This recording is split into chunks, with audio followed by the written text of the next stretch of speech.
Hello all, പുതിയൊരു വീഡിയോയിലേക്ക് എല്ലാവർക്കും സ്വാഗതം. ഇന്നത്തെ ഡേയിൽ നമ്മൾ ഡിസ്കസ് ചെയ്യുന്ന ടോപ്പിക് ആങ്കർ എന്നുള്ളതാണ്, ദേഷ്യം. ഒരുപാട് പേര് എന്നെ കണക്ട് ചെയ്തിട്ട് ചോദിക്കുന്ന ഒരു കാര്യമാണ്, ഓവറായിട്ട് ദേഷ്യം വരുന്നുണ്ട്, പെട്ടെന്ന് ദേഷ്യം പിടിക്കുന്നുണ്ട്, എന്താണ് ചെയ്യാൻ പറ്റുക എന്നുള്ളത്. അപ്പോൾ ഇതിനെ കുറിച്ചിട്ട് കുറഞ്ഞ സമയത്തിൽ കുറഞ്ഞ കാര്യം സംസാരിക്കാം എന്നുള്ളതാണ് ഇന്ന് വിചാരിക്കുന്നത്. ഓക്കെ, ഫസ്റ്റ് ഓഫ് ഓൾ, നമ്മൾ ദേഷ്യം പിടിക്കുന്ന സമയത്ത് നമ്മുടെ ബോഡിയിൽ ഒരുപാട് ചേഞ്ചസ് ഉണ്ടാവുന്നുണ്ട്.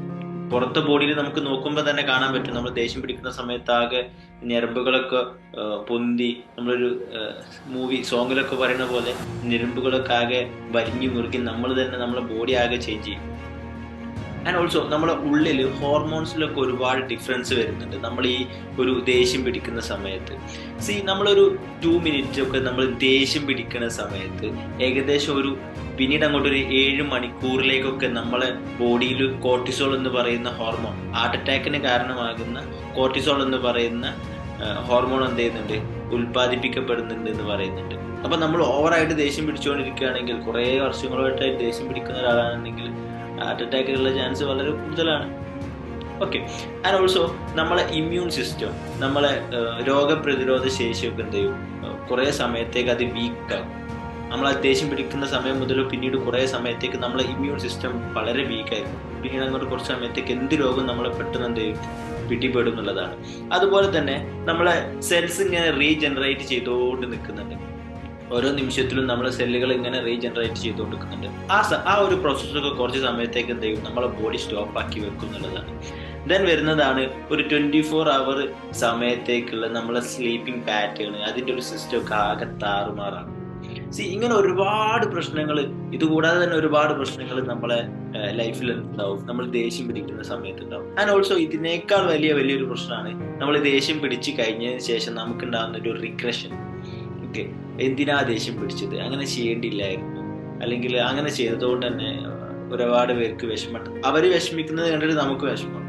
ആ ഒരു റിഗ്രഷൻ നമ്മളുള്ളിൽ ഭയങ്കരമായിട്ട് മോശമായിട്ടുള്ള രീതിയിൽ എന്താ പറയുക ഏൽക്കും, അല്ലെങ്കിൽ എഫക്റ്റ് ചെയ്യും എന്നുള്ളതാണ്. അപ്പോൾ ഈ ഒരു ആങ്കറിനെ നമുക്ക് എങ്ങനെ മാനേജ് ചെയ്യാൻ പറ്റും? സിമ്പിൾ ആയിട്ടുള്ള കുറച്ച് മെത്തേഡ്സ് പറയാം. ഫസ്റ്റ് നമുക്ക് ചെയ്യാൻ പറ്റുന്നത് എന്താണെന്ന് വെച്ചാൽ നമ്മളെ ബ്രീത്തിൽ കൺട്രോൾ വരുത്തുക എന്നുള്ളതാണ്. ഓക്കെ, നമ്മളെ ബ്രീത്തിൽ നമുക്ക് കൺട്രോൾ വരുത്തുക എന്നുള്ളത്. ദേഷ്യം പിടിക്കുന്ന സമയത്ത് തന്നെ നമ്മൾ എന്ത് ചെയ്യുക, ഒന്ന് കാമാക്കാൻ വേണ്ടി ശ്രമിക്കുക. അറ്റ് സെയിം ടൈമിൽ എന്ത് ചെയ്യുക, നമ്മളെ ബ്രീത്തിൽ നമ്മൾ ശ്വാസം എടുക്കുന്നത് ഡീപ്പ് ബ്രീത്ത് എടുത്തിട്ട് ബ്രീത്ത് ഇൻ ചെയ്തിട്ട് ബ്രീത്ത് ഔട്ട് ചെയ്യാൻ വേണ്ടിയിട്ട് ശ്രമിക്കുക. അതായത് ഡീപ്പ് ബ്രീത്ത് എടുത്ത് നല്ല സ്ലോ ആയിട്ട് ബ്രീത്ത് ഔട്ട് ചെയ്യാൻ വേണ്ടിയിട്ട് ശ്രമിക്കുക. ഇതിങ്ങനെ റിപ്പീറ്റഡ്ലി ഒരു 3 to 5 മിനിറ്റ് ഒന്ന് റിപ്പീറ്റഡ്ലി ചെയ്ത് നോക്കുക. ആ സമയത്ത് തന്നെ നമുക്ക് ചെറിയൊരു ഡിഫറൻസ് എന്ത് ചെയ്യും, ഫീൽ ചെയ്യും. ആൻഡ് ഓൾസോ നമ്മൾ നിൽക്കുന്ന ഏരിയയിൽ നിന്നൊന്ന് മാറിയിട്ട് മറ്റൊരു പൊസിഷനിലേക്ക് എന്ത് ചെയ്യുക, മാറാൻ വേണ്ടിയിട്ട് ശ്രമിക്കുക. അതുപോലെ തന്നെ കുറച്ച് തണുത്ത വെള്ളം എടുത്തിട്ടൊന്ന് ഫേസ് ഒന്ന് വാഷ് ചെയ്യാൻ വേണ്ടിയിട്ട് ശ്രമിക്കുക. ഇങ്ങനെ ഒരുപാട് മെത്തേഡ്സ് ഉണ്ട്. ഓക്കെ, ഫസ്റ്റ് ഓഫ് ഓൾ നമുക്ക് ചെയ്യാൻ പറ്റുന്നത് എന്താണെന്ന് വെച്ചാൽ നമ്മളെ ബ്രീത്തിൽ ഫോക്കസ് ചെയ്യുക എന്നുള്ളതാണ്. ദെൻ നമ്മൾ നിൽക്കുന്ന പൊസിഷനിൽ നിന്ന് മാറി മറ്റൊരു പൊസിഷനിലേക്കൊന്ന് മാറി നിൽക്കാൻ വേണ്ടിയിട്ട് ശ്രമിക്കുക. ദെൻ വരുന്നത് എന്താണെന്ന് വെച്ചാൽ നമ്മൾ ഒരു കുറച്ച് തണുത്ത വെള്ളമൊക്കെ എടുത്തിട്ടൊന്ന് ഫേസ് ഒന്ന് കഴുകുക. ആൻഡ് ഓൾസോ നിങ്ങൾക്ക് ചെയ്യാൻ പറ്റുന്ന മറ്റൊരു സംഗതിയാണ്, നിങ്ങൾ ദേഷ്യം വരുന്ന സമയത്ത് നിങ്ങൾക്ക് എന്തിനോടാണോ ദേഷ്യം വരുന്നത്, ആരോടാണോ ദേഷ്യം വരുന്നത്, ഏത് രീതിയിലാണോ ദേഷ്യം വരുന്നത്, ആ ദേഷ്യം മുഴുവൻ എന്ത് ചെയ്യുക, ഒരു പേപ്പറിൽ നിങ്ങൾ എഴുതാൻ വേണ്ടിയിട്ട് ശ്രമിക്കുക.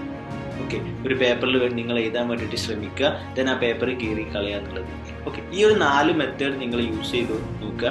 ആൻഡ് ഓൾസോ യൂസ് ചെയ്തിട്ട് നിങ്ങൾക്കിത് യൂസ്ഫുൾ ആയിട്ട് തോന്നുന്നുണ്ടെന്നുണ്ടെങ്കിൽ എന്ത് ചെയ്യാം, വീഡിയോൻ്റെ അടിയിൽ കമൻറ്റ് ചെയ്യുക. ആൻഡ് ഓൾസോ ഇതുപോലത്തെ മൈൻഡ് റിലേറ്റഡ് ആയിട്ടുള്ള വീഡിയോസിനും അതുപോലെ തന്നെ മൈൻഡ്ഫുൾനെസ് കാര്യങ്ങൾക്കൊക്കെ അറിയാനൊക്കെ വേണ്ടിയിട്ട് എന്ത് ചെയ്യുക, നമ്മളെ യൂട്യൂബ് ചാനൽ സബ്സ്ക്രൈബ് ചെയ്യുക. ആൻഡ് ഓൾസോ ബെല്ലൈക്കൺ എന്ത് ചെയ്യാം, എനേബിൾ ചെയ്ത് വെക്കുക എന്നുള്ളതാണ്. നെക്സ്റ്റ് ഒരു വീഡിയോയിൽ നമുക്ക് കാണാം. Thank you so much.